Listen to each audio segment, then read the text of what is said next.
Welcome to new TV Telugu. ఇప్పుడు Telangana top 10 చూద్దాం. నస్రుల్లాబాద్ మండల కేంద్రంలో లయన్స్ క్లబ్ ఆధ్వర్యంలో ఆటో డ్రైవర్లకు కంటి వైద్య శిబిరం నిర్వహించారు.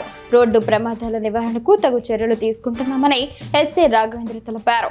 ఆటో డ్రైవర్లు తప్పనిసరిగా రోడ్డు నిబంధనలు పాటించాలని ఆయన సూచించారు. నిజాం సాగర్ ప్రాజెక్టు నుంచి పంట సాగు కోసం 4వ విడతలో భాగంగా 1800 క్యూసెక్ల నీటిని విడుదల చేస్తున్నట్లు ఏఈ సాకేత్ తెలిపారు. ప్రాజెక్టు పూర్తి సామర్థ్యం 17.802 టీఎంసీలు కాగా ప్రస్తుతం 13.270 టీఎంసీల నీటి నిల్వ ఉంది. కాలువల పరిసర ప్రాంతాల ప్రజలు, రైతులు, పశుపాలకులు అప్రమత్తంగా ఉండాలని, కాలువల్లోకి వెళ్లవద్దని నీటిపారుదల శాఖ హెచ్చరించింది. సిద్దిపేట జిల్లాలో రంగనాయక సాగర్ ఎడమ కాల్వ నుంచి పిల్ల కాల్వ నిర్మాణం చేపట్టి గోదావరి జలాలతో మాజాపూర్ చెరువులు, కుంటలు నింపాలని డిమాండ్ చేస్తూ రైతులు ఎస్పీ ఇరిగేషన్ ఏసీ కార్యాలయం ఎదుట ధర్నా నిర్వహించారు. కాలువ పనులు పూర్తి చేయకపోవడంతో పంటలు ఎండిపోతున్నాయని ప్రభుత్వం స్పందించి పనులు త్వరగా పూర్తి చేయాలని వారు కోరారు. అనంతరం డీఈకి వినతి పత్రం అందజేశారు. ఈ కార్యక్రమంలో సర్పంచ్ యాట సత్యలక్ష్మి యాదయ్య, నాయకులు జంగిటి శ్రీనివాస్, ఎల్లయ్య, రైతులు పాల్గొన్నారు. వనపర్తి జిల్లా ఎస్పీ సునీత అక్రమ ఇసుక రవాణాపై కఠిన చర్యలు తప్పవని హెచ్చరించారు. తుమ్ముకుంట వాగు నుంచి అక్రమంగా ఇసుక తరలిస్తున్నారనే సమాచారం మేరకు ఎస్పీ ఆదేశాలతో వనపర్తి సిఐ రత్నం వీపనగండ్ల పోలీసులతో కలిసి ప్రత్యేక తనిఖీలు నిర్వహించారు. ఈ తనిఖీల్లో అనుమతులు లేకుండా ఇసుక రవాణా చేస్తున్న 9 ట్రాక్టర్లను పోలీసులు స్వాధీనం చేసుకున్నారు. సంబంధిత వ్యక్తులపై కేసులు నమోదు చేశారు. వేములవాడ శ్రీ రాజరాజేశ్వర స్వామివారి ఆలయంలో శివ కళ్యాణ మహోత్సవాలు అంతరంగికంగా జరుగుతున్నాయి. ఉదయం ధ్వజ కళ్యాణం అనంతపురం ఆలయ పార్కింగ్ స్థలంలోని శివార్చన స్టేజ్ పై ఉదయం 10 గంటలకు శివ కళ్యాణం ప్రారంభమవుతుందని అర్చకులు తెలిపారు.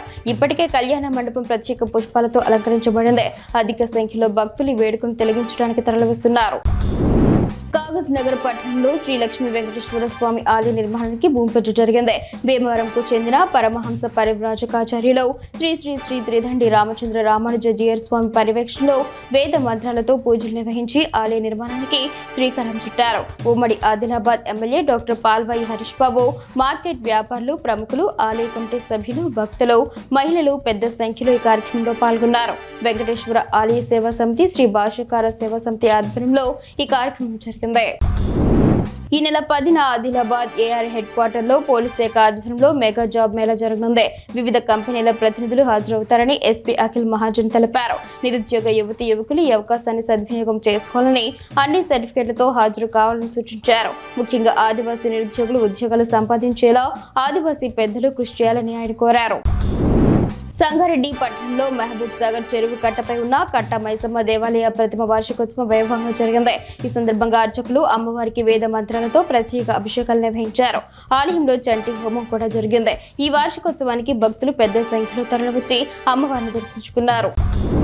కామారెడ్డి జిల్లా కామారెడ్డి మున్సిపల్ కార్యాలయంలో బీజేపీ కౌన్సిలర్లు మోటారి శ్రీకాంత్, ఆకుల సుజితులు మున్సిపల్ కమిషనర్ పై తీవ్ర విమర్శలు చేశారు. కొత్త పాలకవర్గం ఎన్నికై 20 రోజులు గడిచినా మున్సిపల్ పాలకవర్గ సమావేశం నిర్వహించలేదని, అధికారులతో పరిచయ కార్యక్రమం కూడా ఏర్పాటు చేయలేదని ఆరోపించారు. ప్రజాపాలన ప్రగతి ప్రణాళిక కార్యక్రమాన్ని సరిగ్గా నిర్వహించడం లేదని, కనీస సౌకర్యాలు కల్పించకుండా కమిషనర్ ఒంటెద్దు పోకడ పోతున్నారని విమర్శించారు. వార్డు కౌన్సిలర్లు సమస్యల గురించి ఎవరికి చెప్పుకోవాలో తెలియని పరిస్థితి నెలకొందని తెలిపారు. కామారెడ్డి జిల్లాలో తెలంగాణ వ్యవసాయ కార్మిక సంఘం జిల్లా 3వ మహాసభలు మార్చి 22, 23 తేదీల్లో నిర్వహించినట్లు జిల్లా కార్యదర్శి కొత్త నరసింహులు తెలిపారు. ఈ మహాసభలకు రాష్ట్ర ప్రధాన కార్యదర్శి ఆర్ వెంకట్రావు, సిపిఎం మాజీ ఎమ్మెల్యే జూలకంటి రంగారెడ్డి, ఎమ్మెల్సీ గోరేటి వెంకన్న హాజరవుతారని పేర్కొన్నారు. కామారెడ్డి జిల్లాలో ప్రజా పోరాటాలు విజయవంతమయ్యాయని, ప్రభుత్వ సంక్షేమ పథకాలు, ఇళ్ల స్థలాలు, సాగు భూములు, పోడు భూముల కోసం సంఘం కృషి చేస్తుందని ఆయన వెల్లడించారు.